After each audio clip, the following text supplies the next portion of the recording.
নমস্কার দর্শক বন্ধুরা, বরাক বিনোদনের ফেসবুক পেজের আজকে আপনাদের সাথে আমি রয়েছি শতাক্ষী বিশ্বাস।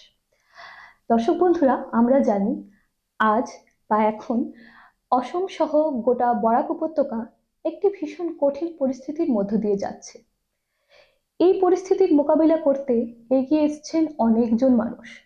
আমাদের অসম সরকার, প্রশাসন তথা হাইলাকান্দির বিভিন্ন সংগঠনের মানুষজন এগিয়ে এসেছেন, ঝাঁপিয়ে পড়েছেন এই বন্যাক্রান্তদের সাহায্য করার জন্য। এই দেখেই আমার মনে পড়ে গেল একটি ছোট্ট গল্প।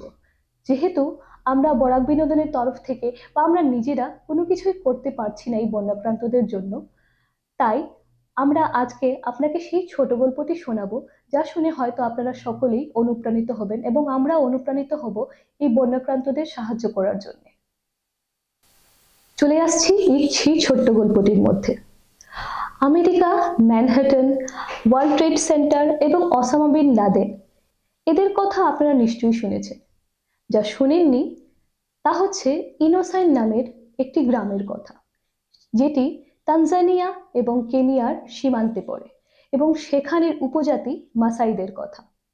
আমেরিকায় হওয়া ৯/১১ হামলার কথা জানতে মাসাইদের অনেক মাস সময় লেগে যায়।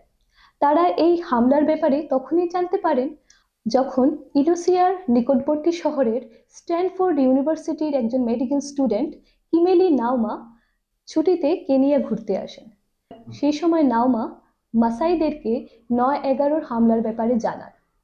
এই ঘটনাটি শোনার পর কোনো বিল্ডিং যে এত উঁচু হতে পারে যেখান থেকে পড়ে মানুষ মারা যেতে পারে, সেটা হয়তো কুঁড়ে ঘরে বসবাসকারী মাসাইদের জন্য অবিশ্বাস্য ছিল। কিন্তু তবুও তারা আমেরিকানদের জন্য দুঃখ প্রকাশ করেন এবং সেই মেডিকেল স্টুডেন্টকে দিয়েই কেনিয়ার রাজধানী নাইরোবিতে মার্কিন দূতাবাসে একটি চিঠি পাঠান। যে চিঠিটি পড়ে মার্কিন দূতাবাসের ডেপুটি চিফ উইলিয়াম ব্রাঙ্কিক প্রথমে বিমানে এবং কয়েক মাইল ভাঙা রাস্তা পার করে মাসাইদের গ্রামে এসে পৌঁছান।